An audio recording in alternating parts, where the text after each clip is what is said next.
Hello, I'm Frank Sedlock, and I'd like to talk to you about an ancestor of mine, William Joslin, who lived between 1820 and 1891. Well, he was a self-made man. He ended school at age 12, former schooling, and did many things throughout his career, and had a number of patents. But today I'd like to talk about his box that was made about 150 years ago. Beautifully hardwood put together with details that are amazing. Dovetailing all the way around that is just beautiful. Well done. Including the top, he has different colored woods halfway on the top.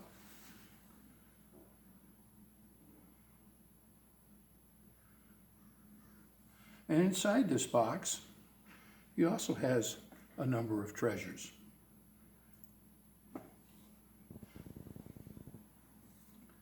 But why did he make a box like this? Just fabulous.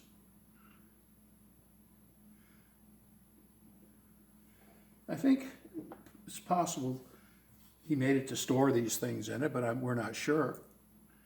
But at that time, shipping was, of course, the main way to get around, and he was trying to figure out how to put wood together so that you could use it in shipbuilding. And being a student of geometry and mathematics, he used that. Just to give you an example of his mathematical ideas, and just take a look at this. If you can read it, you're a much better man than I am. In this case, he almost looked like he was talking about how to get out of orbit. So he used geometry and math. And the first thing he did, how can we put pieces of wood together in shipbuilding? Well, here he started out with a round one. And as you see, it has 1, 2, 3, 4, 5, 6 dovetails put together. You know, how would you get it apart? How would you put it together? And then he went on and he did one with 1, 2, 3, 4, 5, 6. 1, 2, 3, 4, 5, 6, 7. 1, 2, 3, 4, 5, 6, 7. 8 sides. Now, you look at that work. Again, the beautiful dovetailing. Just amazing. Well, he had more than one copy. And in this copy, someone had chewed into it, trying to figure out, how did he put that together? Well, it was quite a secret. How did he put that together? Well, I figured it out. I had to take off some of the varnish, of course, to the way I did it. And then my father took that and said, well, what can we do? Let's take a machine and see if we can make something similar. So my father made this, and indeed it comes apart. Pretty strong this way, pretty strong every way, but in one way it comes apart. And that was the secret. That was the secret to the round ones. You have to know which way it goes. And of course he glued it. He glued it, so you couldn't just easily do it.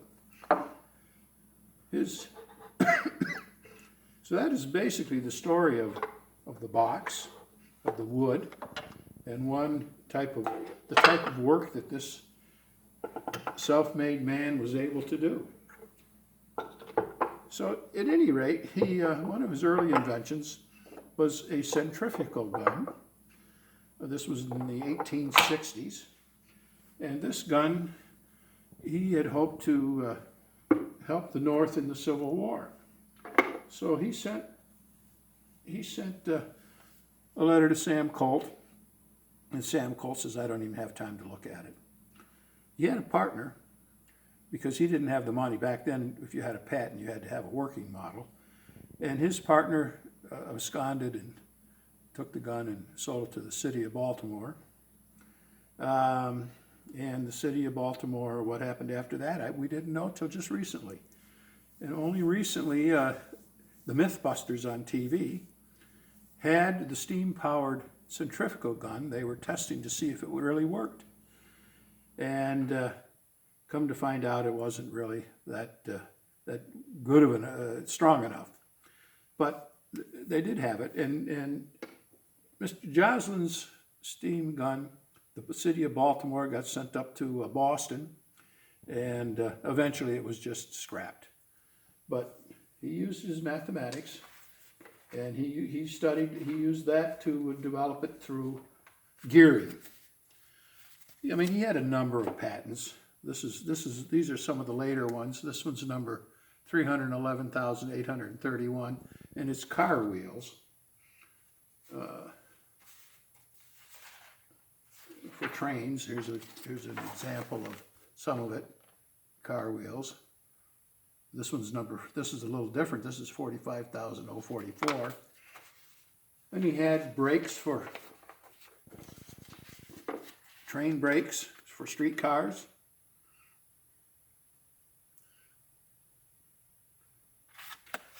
But whatever he had, he would work with Mr. Pullman and the Pullman's Palace Car Company, that he supplied the wheels and for their train cars. He never made any money, though. As I said, he didn't have much to start with. But to show some of his early patents, now this is what a patent looked like back then. It was all handwritten. It had to have, as I said, a working model.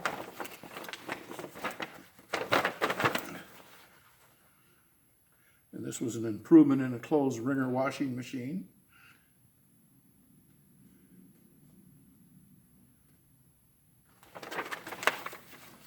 And this one, by the way, was patent number 36,218. And another patent that he had, this is patent number 28,480. And this is improvement in mills. So here you can see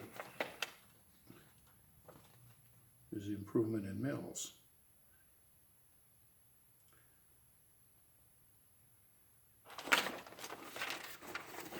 So that's just a little story about William Joslin. There's many more to go, but just wanted to show you that a self-made man back in the middle 1800s could handcraft such a beautiful thing, have some great ideas about wood and putting things together, and puzzles. Who knows how this one's put together? I don't want to take it apart and ruin it. I did one that was similar, and I won't show you. This one didn't have as many sides. This was a 6-sided. But that's the first of the series about a self-made man. Thank you for joining. Now let's see if I did anything.